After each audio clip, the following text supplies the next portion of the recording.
तो भाई मेरी इस कहानी से आपको 100% कुछ ना कुछ सीखने को मिलेगा और आप फाइनेंशियली पैसों के रूप में आपको कभी कोई कमी नहीं आएगी। इस वीडियो को पूरा देखना। आप बात बिल्कुल दोबारा से पटरी पे लेके आ गया।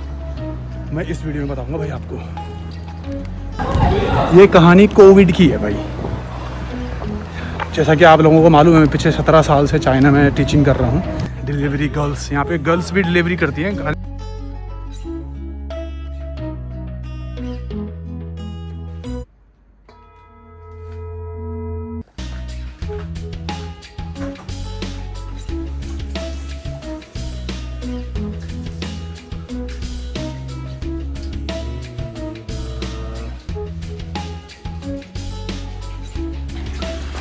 तो फिलहाल तो बन रही है हमारी चाय। तो भाई ये है मेरा ब्रेकफास्ट सुबह का। तो नमस्कार दोस्तों, मेरा नाम है दीपक रावत और मैं हूँ एक योगा टीचर। स्वागत है आपका मेरे आज के व्लॉग में। तो भाई ये है मेरा ब्रेकफास्ट सुबह का, जिसमें मैंने मिलाए हैं ओट्स, चिया सीड्स, ठीक है, और यहाँ पर एक बनाना, ठीक, और वहाँ पर बन रही है मेरी चाय। एंड ये देख लो भाई, गाजर काट दिए गए हैं और आज गाजर का हलवा बन रहा है, जो कि हम 2 महीने में एक बार खाते रहते हैं। तो आज आप लोगों के साथ मैं शेयर करने वाला हूँ अपनी कहानी, और इस कहानी से आपको बहुत कुछ आइडिया आ जाएगा कि लाइफ में क्या करना चाहिए और क्या नहीं करना चाहिए। भाई मेरे साथ जो मैंने गलतियाँ करी हैं वो मैं शेयर करने वाला हूँ आप लोगों के साथ। ये कहानी कोविड की है भाई। जैसा कि आप लोगों को मालूम है, मैं पिछले 17 साल से चाइना में टीचिंग कर रहा हूँ। लेकिन एक समय ऐसा आया था मेरी लाइफ में, मेरी क्या बहुत सारे लोगों की लाइफ में आया वो समय, कोविड-19, राइट। तो 3 साल, मतलब 2020 जनवरी से 2023 जनवरी तक, कंप्लीट 3 साल मैं बिल्कुल जॉबलेस था। कोई जॉब नहीं थी मेरे पास। और 2020 से पहले मेरे साथ कुछ ऐसी घटनाएं घटी जिन्होंने मेरे को बहुत ज़्यादा हिला के रखा। मेरा पूरा फाइनेंस ऊपर से नीचे हो गया। और 3 साल भारत में कैसे कटे मेरे,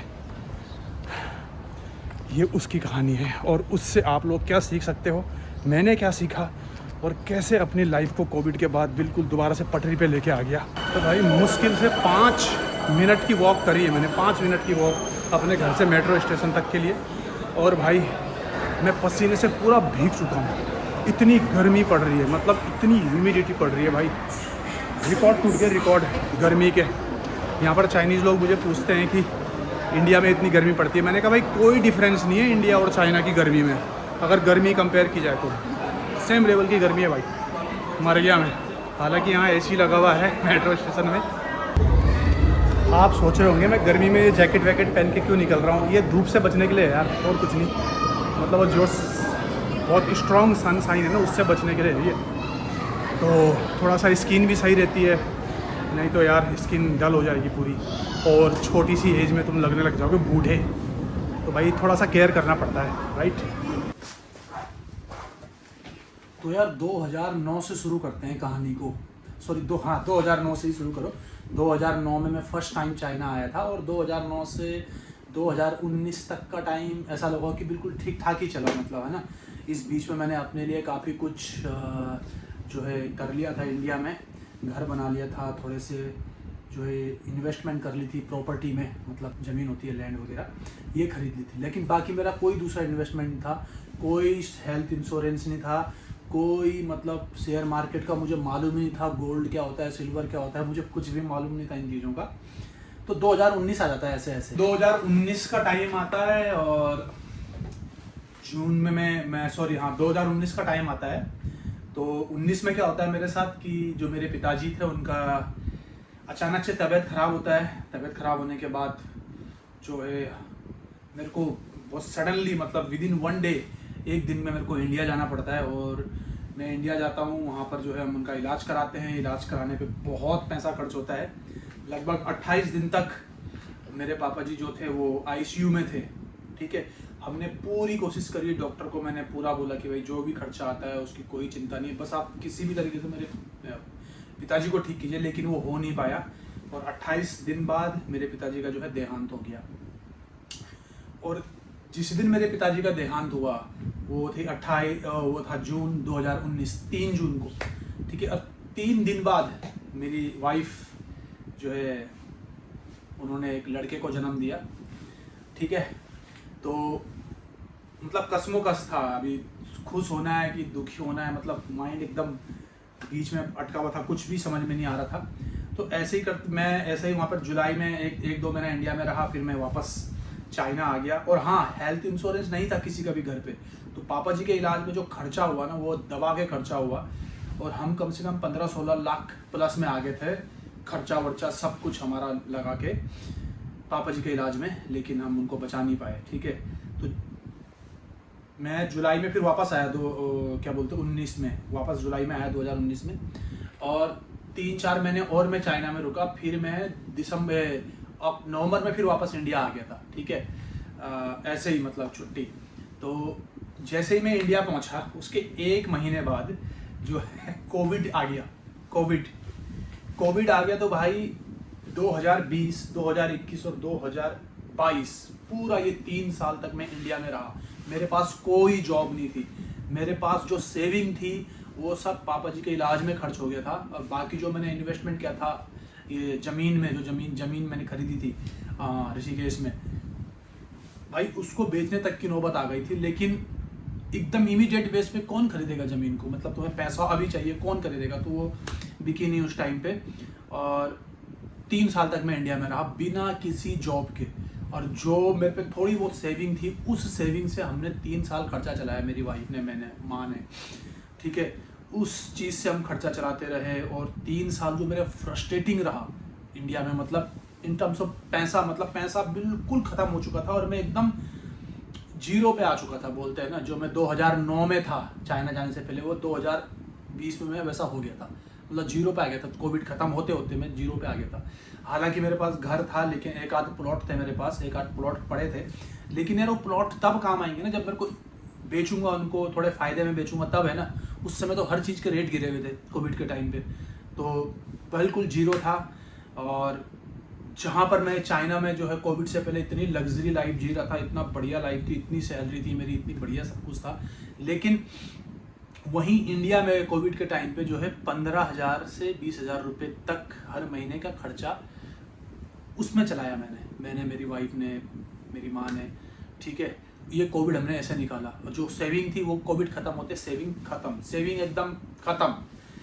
चाइना आने के लिए मेरे को 2023 में जब मैं चाइना वापस आया, तो मेरे को ना अपने दोस्त से एयर टिकट के लिए पैसे उधार लेने पड़े। सोचो, जब मैं 2009 में चाइना आया था तब भी मैं उधार लेके आया था एयर टिकट का, फर्स्ट टाइम जब चाइना आया था।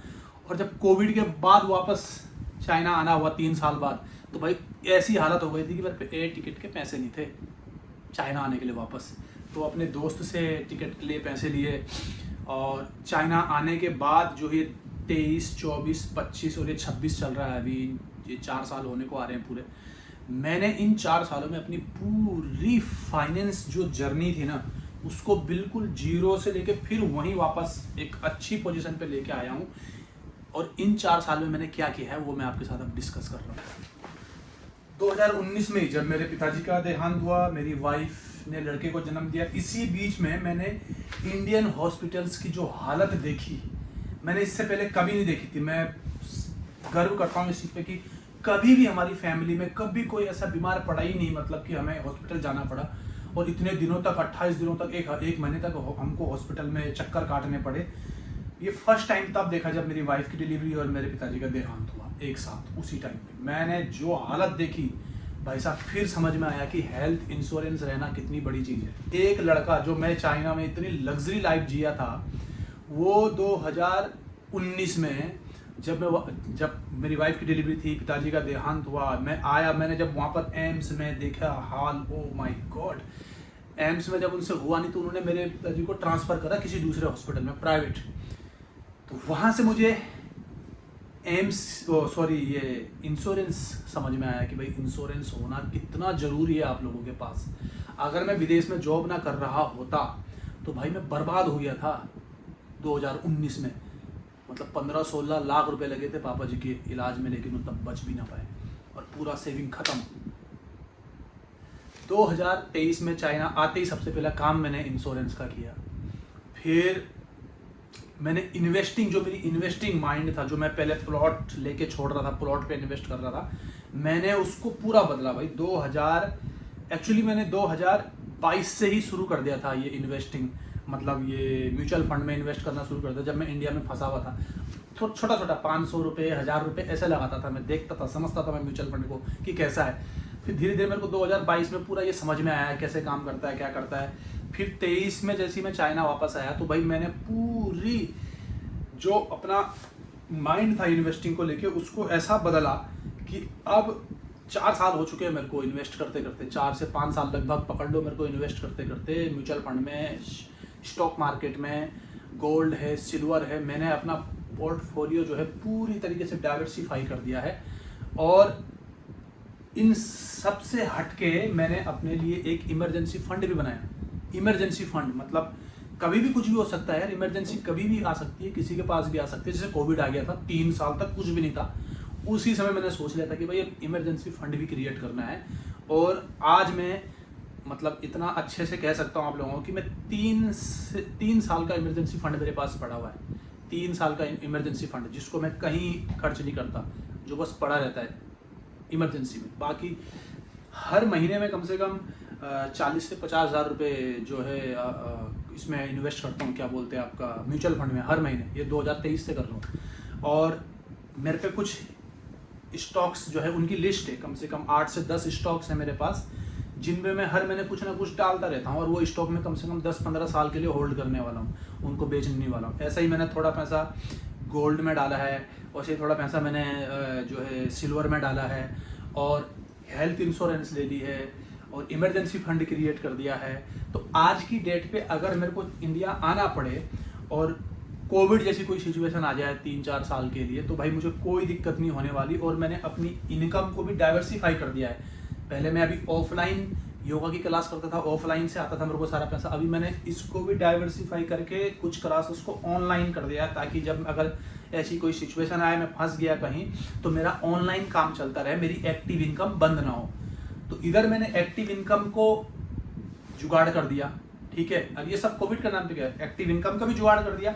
और पैसिव जो चल रहा है मेरा, पैसिव इनकम जो भाई मार्केट में जो इन्वेस्टमेंट है जो चल रहा है, जो वो हर दिन कभी घटता है, कभी बढ़ता है, कभी घटता है, लॉन्ग टर्म पे उसने बढ़ना ही है।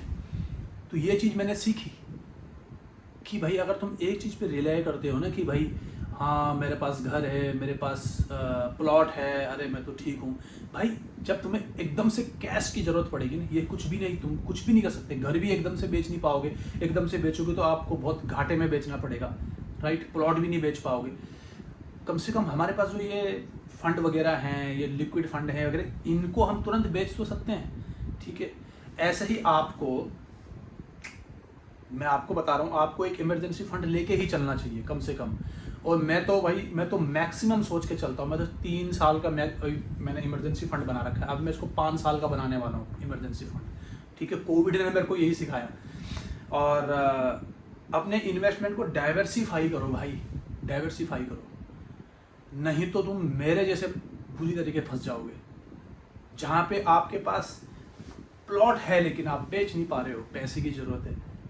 15,000 रुपये में खर्चा निकाला यार मैंने कोविड में। कहाँ, चाइना में मेरा रूम का रेंट ही 25 से 30,000 रुपये। मेरे रूम का जो रेंट है, ये जिसमें मैं बैठा हूँ, 30,000 रुपये रेंट है। और कहाँ मैंने पूरे कोविड में हर महीने 15,000 रुपये में खर्चा करा। मेरी पूरी फैमिली ने, मेरी वाइफ ने, मेरी माँ ने, मेरे बच्चे ने, 15,000 रुपये हर महीने में हम चलाते रहे घर को किसी तरीके से। तो ये चीज़ मैंने सीखी है, मेरे को लगा आप लोगों के साथ शेयर करना चाहिए।